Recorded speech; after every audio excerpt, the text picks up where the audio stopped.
they're formal ideas in art. They're artists that are making a whole dialogue or research about it with formal ideas. I think what I'm interested in, and probably why I got pulled into public art and did it for so long, is objects or things or places that grab you without even knowing it. I was very naive when I came to New York from Ohio and started making work. I didn't really get that art might even be a formal idea of a blue painting, a yellow painting, or a commercial commodity in gallery. That was all new to me. So it was more about making things that touched you and made you react. The style of my art kind of came out of, being the child of a Renaissance art historian and being taken all over Europe. After having done that for 15 years and having two major retrospectives about that body of work, I really wanted to move into a new vocabulary. 2002, I moved into the studio on Shelter Island, found this big collection of rocks, became kind of fascinated, but not really knowing what it was or why they were interesting to me. And over another 2 years, I did the first commission using them. And after that, it really has developed. Over 30 years, I was bringing rocks home, and I never really realized there was a collection of rocks. Probably like anyone, you go to the beach, you pick up a rock, you put it in your house or wherever you put something like that. When people visit my house, they go, "Oh, I collect stones." I think people do, and sometimes they're just round beach stones that are really smooth. They go to a Greek island, they bring back black stones from this island. It's something that's innate in us, I think. It's not so much just a beautiful round stone. What I began to realize is how unique the shapes can be and how nature can carve things that are both very similar to what man makes, cultural images man has made, but then make sculptural things that kind of blow you away just when you look at them. And kind of for me now, whereas I used to make everything by hand, cast it in concrete, carve it, now really the work's been about looking and choosing. Once I saw that, then I focused really on the environment of Shelter Island, Peconic Bay, the Long Island Sound, and really searching. Living in that environment, walking on those beaches, which change every day depending on what the currents are doing. Washing sand up, sand beach. Washing the sand away, rocks. I'm lucky enough to be on a piece of property where I don't see another building, I don't see another light. I'm very removed. There's no road, it's kind of a dirt road, driving on the grass. It's very natural.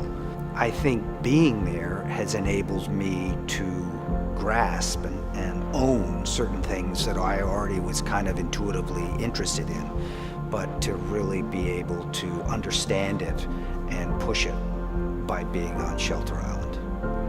At first I would to blow up the rock from 5 inches to 4 feet. In the beginning, I carved them by hand. Here at the digital atelier that started here as part of Johnson Atelier, they have a high-tech machine that circle the object can describe it totally in a digital fashion in a computer, scanning, making a 3D model of the original shape that was carved and smoothed by glacier and water. This is a way of really being able to take exact model of something and then blow it up to any scale. It's a very different way of really honoring nature. And so every little divot in the pieces as they get bigger was actually made, not interpreted by me. I'm not a painter. I never spent any time painting. These aren't made with acrylic or oil paint.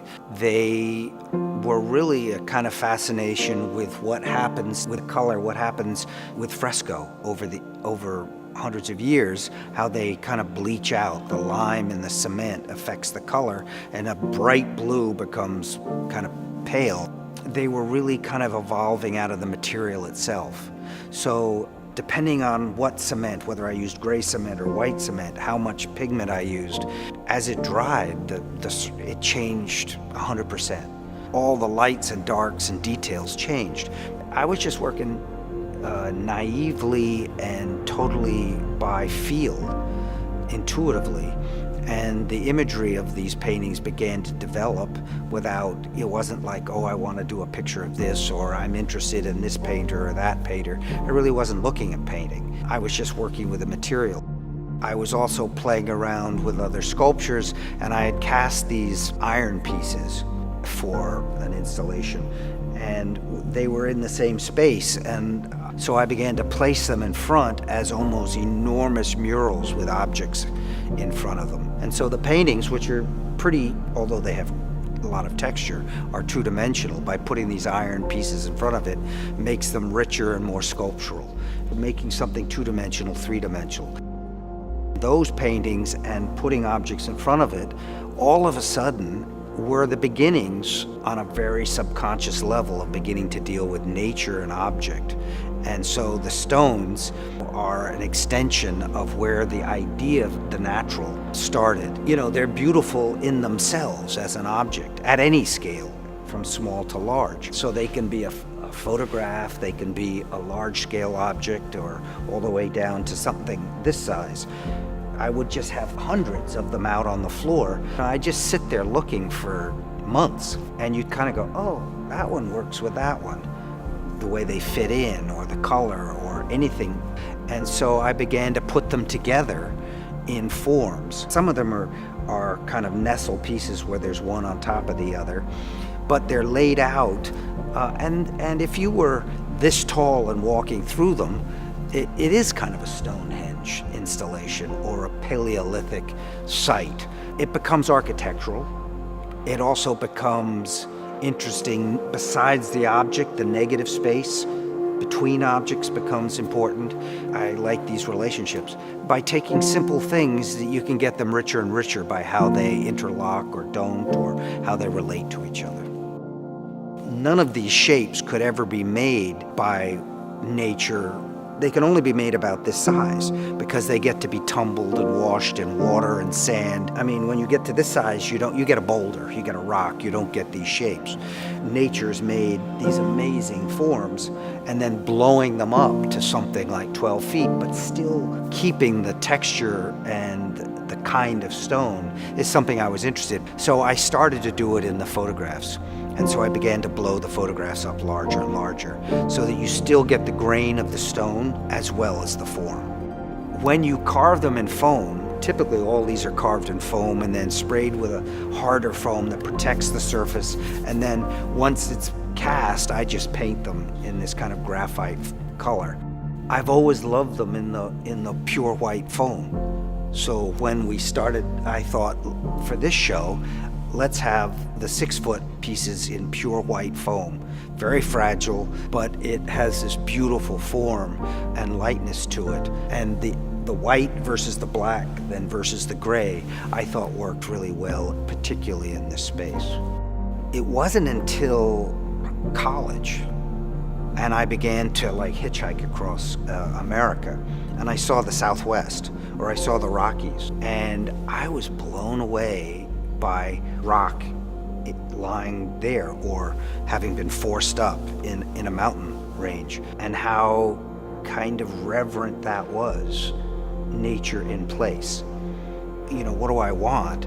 Enabling people to focus on nature, but also beauty, and that's an interesting thing, because I think traditionally art historians, artists, people talk about the beauty of a painting. It had to have a kind of intellectual vocabulary, or it had to be really breaking rules, so not beautiful. I find it really fascinating to take something off the ground, you pick up a rock, and have it be able to have quality and have beauty and connect your mind to all sorts of things in culture. But what really blew me away is these shapes are all made by nature, by glaciers. And I thought that was so miraculous and that they touch me and a lot of people in such a way